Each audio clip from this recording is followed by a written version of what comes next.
प्रबला भाग संत घर आवे और संतों की सत्संग कर भव से तिर जावे। प्रेम बंदो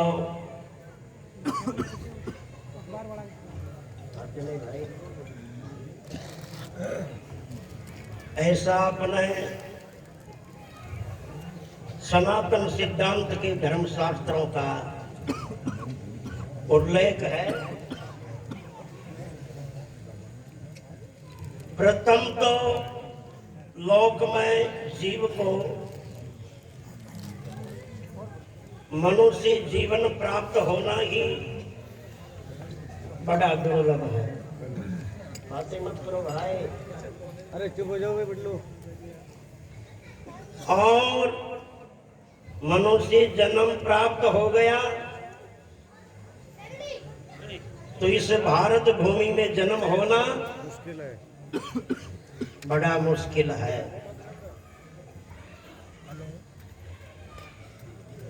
और भारत भूमि में जन्म हो गया तो सनातन धर्म संस्कृति के अंतर्गत जन्म होना बहुत और मुश्किल है। कोई सोच रहे हैं कि फिर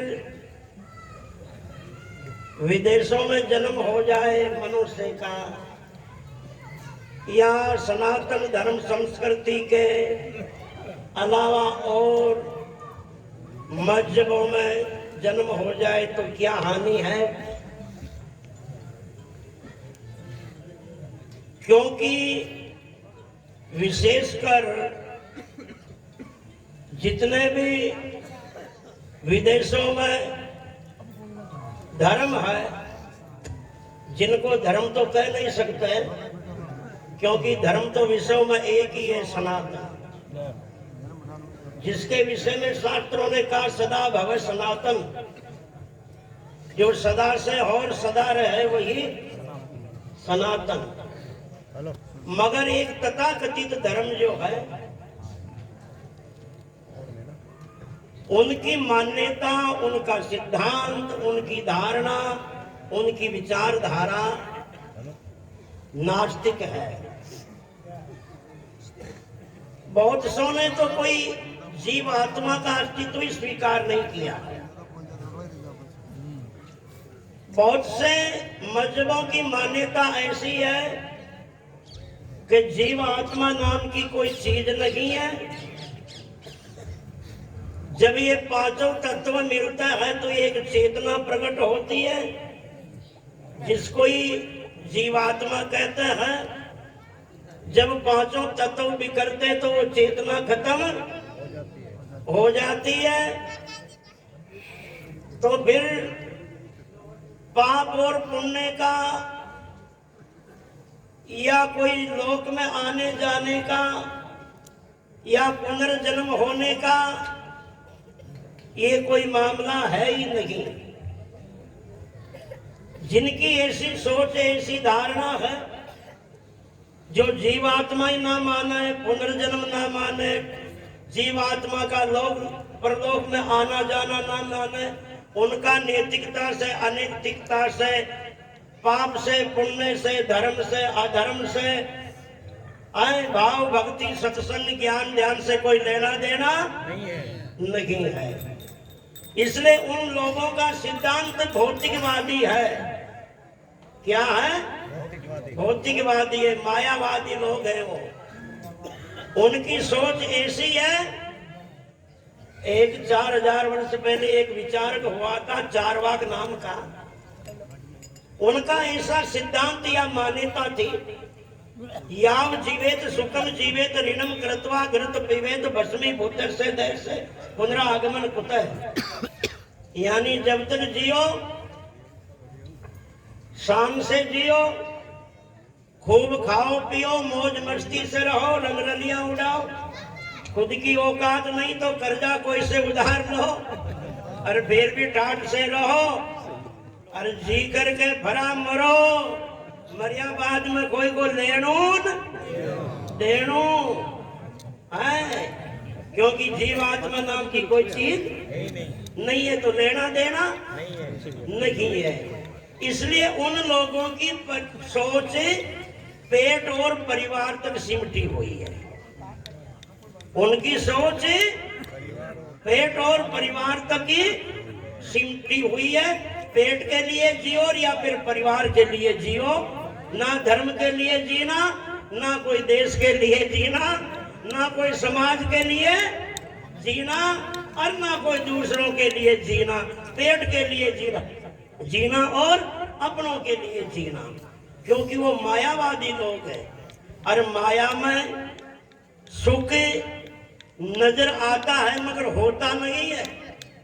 माया में सुख का भ्रम जरूर होता, मगर सुख हकीकत में होता नहीं है। जैसे कुत्ता सूखी हड्डी को चबाता है और सूखी हड्डी कुत्ते के मसूड़ों में चुभती है और कुत्ते के मसूड़ों से खून निकलता है, मगर कुत्ते को ये भ्रम है कि ये खून कहीं हड्डी में से ही आ रहा है।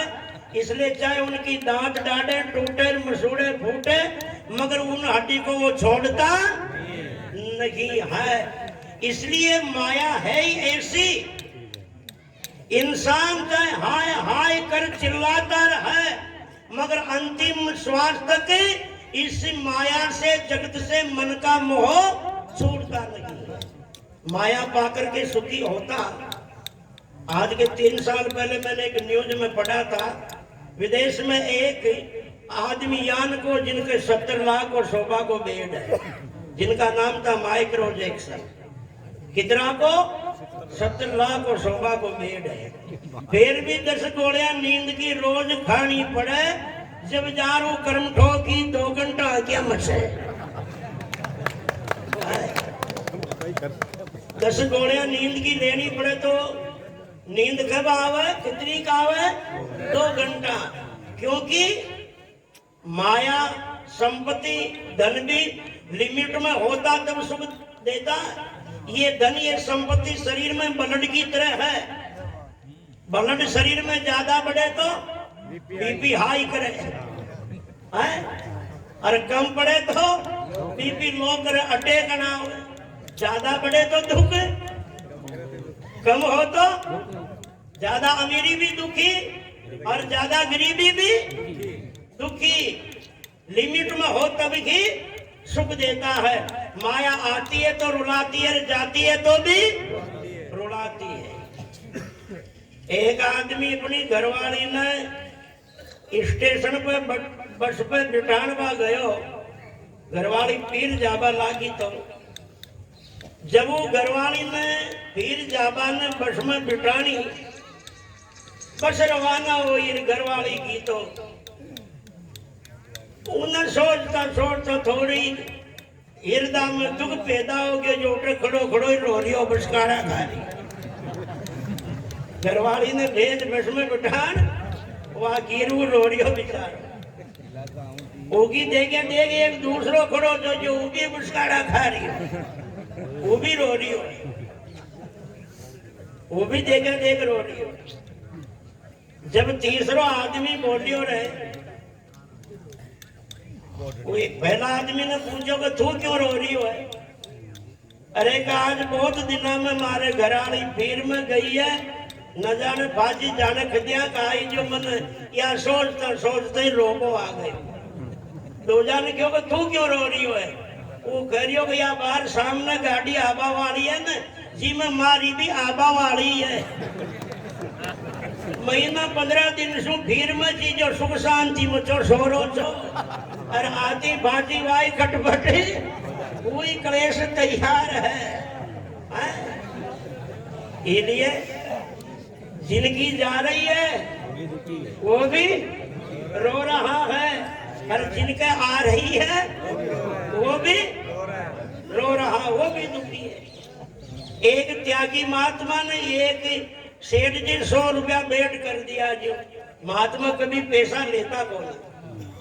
अब पूरी रात महात्मा सोचता रिया, या को कहीं करेला भाई खुलने देवला खटे रखेला देख जे घूम गया कोई ले गया ई सोच सोच में पूरी रात नींद ही को नाई महात्मा दिन उठी वो 100 रुपया ने ले सेठ जी के घर 1000 घना रोया।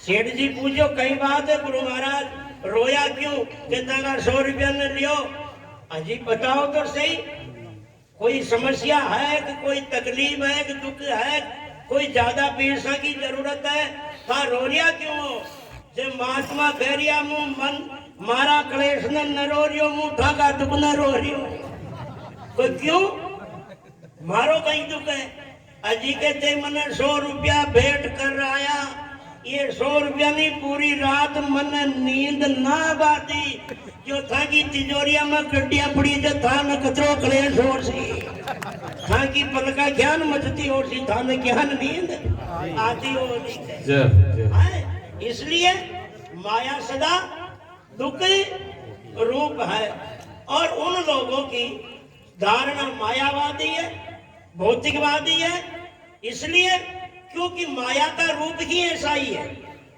माया उसे कहते हैं जो है उनको छिपा दे और नहीं है जिनको दिखा दे जो वास्तव में होता है उनको छिपा देती है और नहीं होता है उनको दिखा देती है उसी का नाम माया होता है।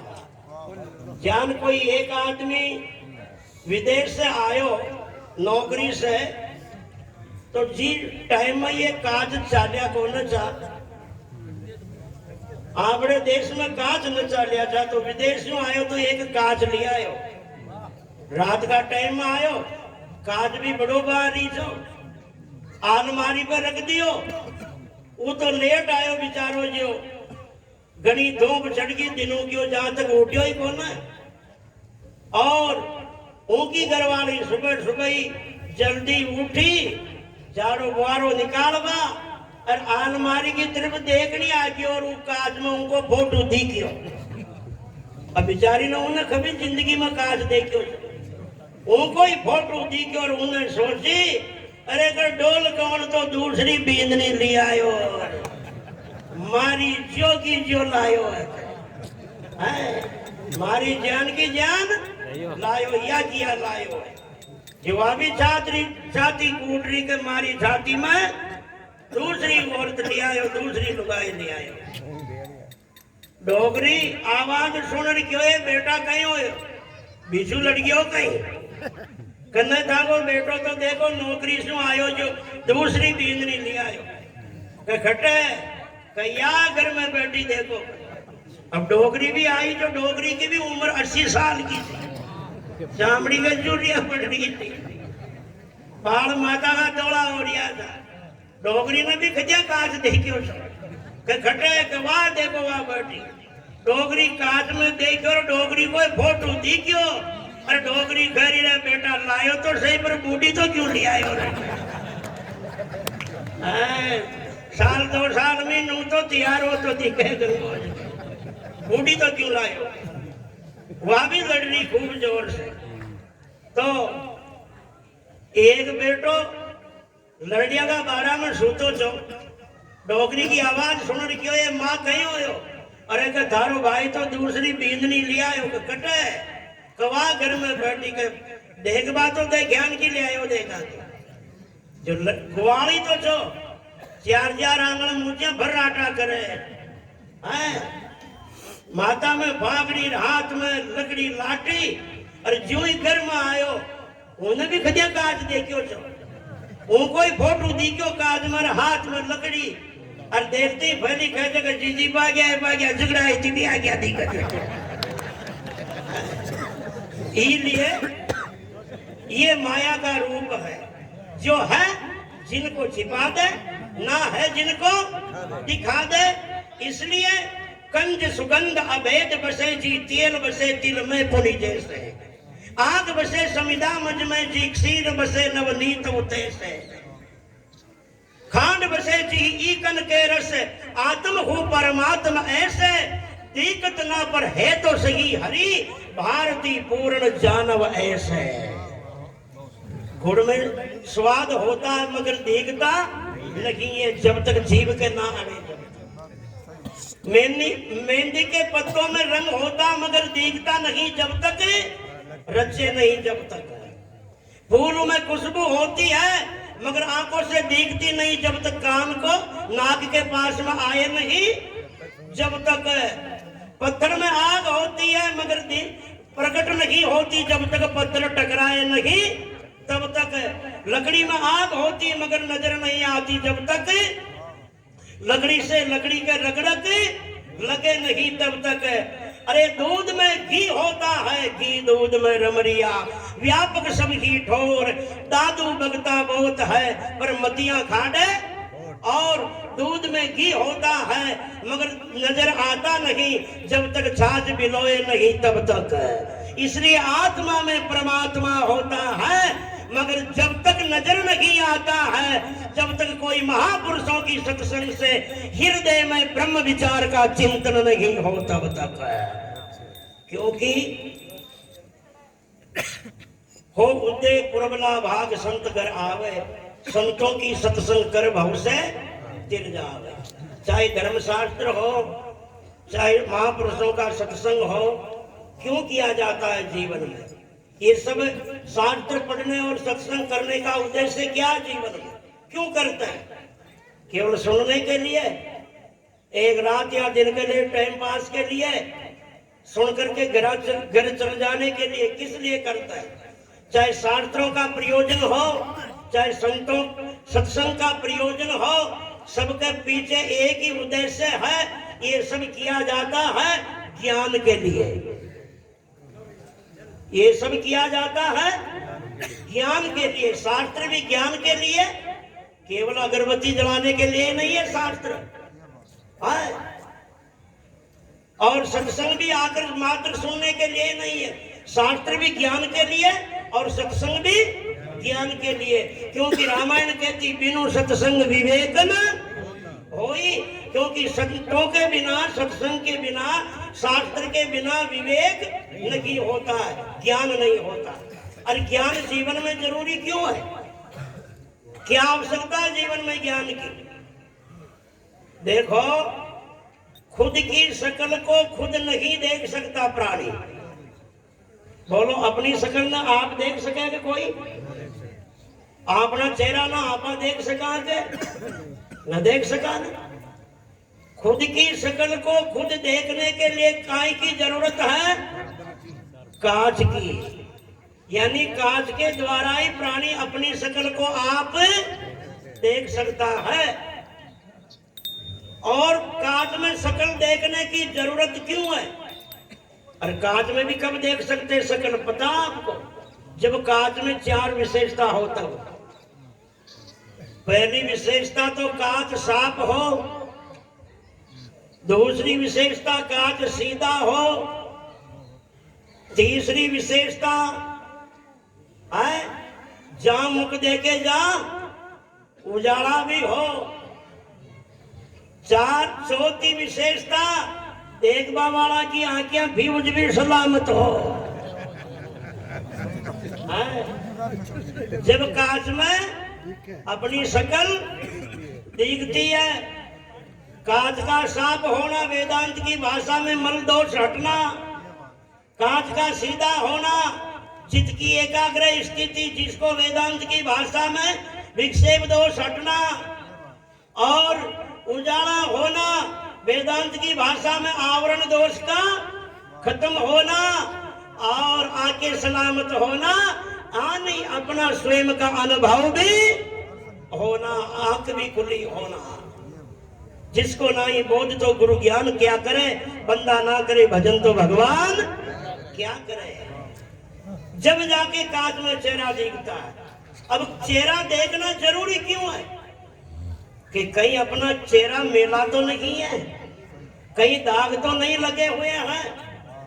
चेहरे में देखने से ये अनुभव होता है कि मेरा चेहरा साफ है कि नहीं है। अगर मेलापन नजर आता तो मुंह को धोते हैं, कपड़े से पोंछते हैं, कहीं दाग लगा हुआ तो उनको हटाने मिटाने की कोशिश करते हैं। इसलिए तो कांच की जरूरत है। और काज घर में लाते तो पड़ोसियों के लिए नहीं लाता है, काज घर में लाते तो स्वयं का चेहरा देखने के लिए लाते हैं। ज्ञान का भी पहला प्रयोजन यही है कि अपना चेहरा देखे। किनका? ये चमड़ी का चेहरा नहीं, आचार विचारों का चेहरा, लक्षणों का चेहरा, गुण कर्म का चेहरा, चरित्र का चेहरा, संस्कारों का चेहरा।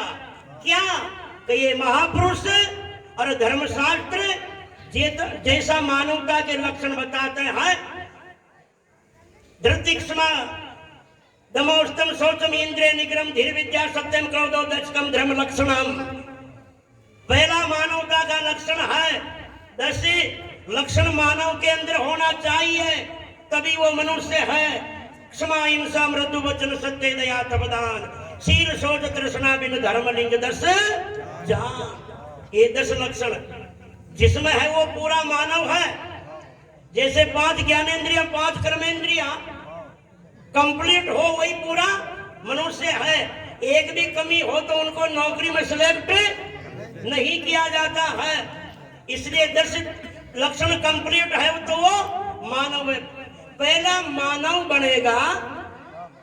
मानव बनेगा वही सत्संग को जानेगा, मानव बनेगा वही भक्ति को पिछाड़ेगा, मानव बनेगा वही शास्त्र को समझेगा, और मानव बनेगा वही संतों की वाणी का रहस्य जान पाएगा। इसलिए तो संतों ने कहा पहले तुम मानव बनो 10 लक्षण उधार, हंस बनो पुरुषार्थ करो साधन धारो 4। साधन धारो 4, गुरु की शरण जाओ, श्रोत्रिय ब्रह्मनिष्ठ गुरु को शीश झुकाओ, सब दुखों की निवृत्ति मुक्तानंद अपार। पहले तुम मानव बनो 10 लक्षण लो धार। ये 10 लक्षण जीवन में हो तो ये ज्ञान भी एक दर्पण की तरह, कांच की तरह अपने जीवन की अच्छाई बुराई, गुण अवगुण, गुण कर्म चरित्र स्वभाव संस्कार इनको बताते हैं कि मानवता के अनुकूल है या मानवता के विपरीत है। शास्त्रों ने कहा जैसा ही है, मना किया वैसा है। ये अपनी तस्वीर दिखाता है ये। और जब ये अनुभव होता ना, देखना अभी पृथ्वी सिंह जी कह रहे थे ना, क्योंकि तन से मनुष्य बहुत है मगर इसी मनुष्य की शक्ल में पशु भी बहुत है। शरीर से मनुष्य बहुत है मगर मनुष्यों की शक्लों में पशु भी बहुत है। क्योंकि अपना चेहरा देखना आ जाए तब समझो ये ज्ञान की दिशा की ओर लौटा है। एक राजा सुबह सुबह घूमवा निकलो, राजा ने एक आदमी को मुंडो देखियो। उस दिन कोई योग की बात थी, राजा पूरे दिन दुखी रियो, परेशान रियो है। अजरो परेशान रियो के भूखो तसायो भी मरनी पड़ियो, अंजल भी पान न पड़ियो। राजा के मन में रिएक्शन हो गयो, कई आदमी को कई मुंडो खराब है। यो आदमी मुंडो खराब, इनकी शक्ल खराब है। आज यो ही नजर आयो जो अपना सुकूनी खराब हो गयो, पूरा दिन मान ही खराब हो गयो। भूखा तसाया मरिया दुखी दिया। राजा शाम का गढ़ में आया, एक नौकर ने क्यों रे गांव से वो आदमी ने बुलाओ। जब वो आदमी ने बुलायो, राजा कह रिया रे कर्म ठोक, थारो मुंडो शो खराब है, दिन उगती थोड़ी नजर आयो आज मारी, जो घणो दुख पायो, बड़ो परेशान रियो, अंजल भी न मिले। राजा तो राजा है, राजा नौकरा ने क्यों रे शो काम करो, इको मातो ही कटा दियो रे भरो, जो दोबारा नजर आवा को क्लेश ही कटे। न तो गांव में रहवलो तो कभी कभी और नजर आवे तो दुख पावला। जब आदमी ने विचार करियो कि मातो कटावाशो तो बड़ी सजा और नहीं होती है। जब आप मरवाई जा रहा था तो राजा ने नेका छाती ठोक और फटकारी खेचावा, जो कहते हैं कि फागड़ी ठिकाना आई जावे, मैं तो आपने भवानी का नौरता सदी जावे। और ध्यान देना, ललकार के वही कहता है, सच्ची खरी कड़वी वही कहता है जिनको नई दुनिया की मान बढ़ाई की जरूरत होती है, ना यश अपयश की जरूरत होती है, नहीं ज्यादा जीने की चिंता होती है। बॉर्डर पे दुश्मन पे सीना तान के वही खड़ा होता है जवान, जिनको अपने तन की भी परवाह नहीं होती है कि कभी इस बॉर्डर पे शरीर छूट जाए। इसलिए वो आदमी क्यों अंदाजा राजा साहब आज सुबह सुबह ते मारो मुंडो देखियो बीमा अतरो की तो दुख हो न था न। एक दिन भूखा दसाया मर गया केवल, एक दिन परेशान हो गया, इनके अलावा मुंह नजर आवाशू 2-5 लाख को दुआरो तो नपड़ियो था दे। राजा की रे बात तो तरीकी है, पर देखो आज मन भी दिन उगतई सुबह सुबह था कोई मुंडो देखियो थे नजर आया जो मारो तो जड़ा पार कोई सावो खड़ियो मातो कटवा कोई दिन उग गयो है। अब बोलो आपने दोया में से ज्यादा मुंडो खराब खुन को है। राजा माता के मुखी की दरी के ताज में ज्यादा कर्म ठोक तो मैं निकलो रे, थारो मुंडो देखियो जो तुम्हें भूखा ही मरियो, पर मारो मुंडो देख बाशू थारो मातो कटवा कोई दिन उग गयो है। बस इसी सोच की और इसी दिशा की ओर लौटना जीवन में व्यवहार का ज्ञान है। और जिनका व्यवहार पवित्र नहीं है, जिनका व्यवहार नैतिकता की ओर नहीं है, जिनका व्यवहार मर्यादित नहीं है, वैदिक सिद्धांत के अनुकूल नहीं है, महापुरुषों की सोच के अनुकूल नहीं है, क्योंकि अपनी सोच कल्याण का रास्ता धर्म या सिद्धांत नहीं है। जिस जगह से एक आदमी गुजरा वो मार्ग नहीं होता, जिस राह से अनेकों गुजरे हो और जिनके पद चिन्ह पड़ गए हो उसी का नाम रास्ता होता है। महाजना येन गते से पंथा, जिस दिशा की ओर ऋषि महर्षि और गुजरे हैं वही सिद्धांत है, वही कल्याण का मार्ग है और वही इस मानवता का धर्म है। इस दिशा की ओर लौटना जीवन के व्यवहार का ज्ञान है।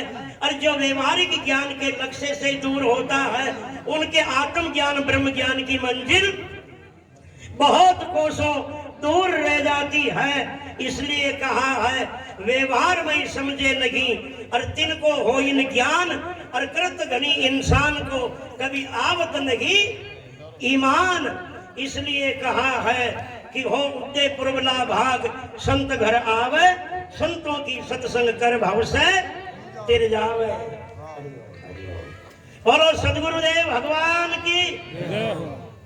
हो गया टाइम? वो तो जोश में ओश खो बैठियो थाली पतो हो तो। बोलो सदगुरुदेव भगवान की जय हो। त्रिकाल के सभी महापुरुषों की।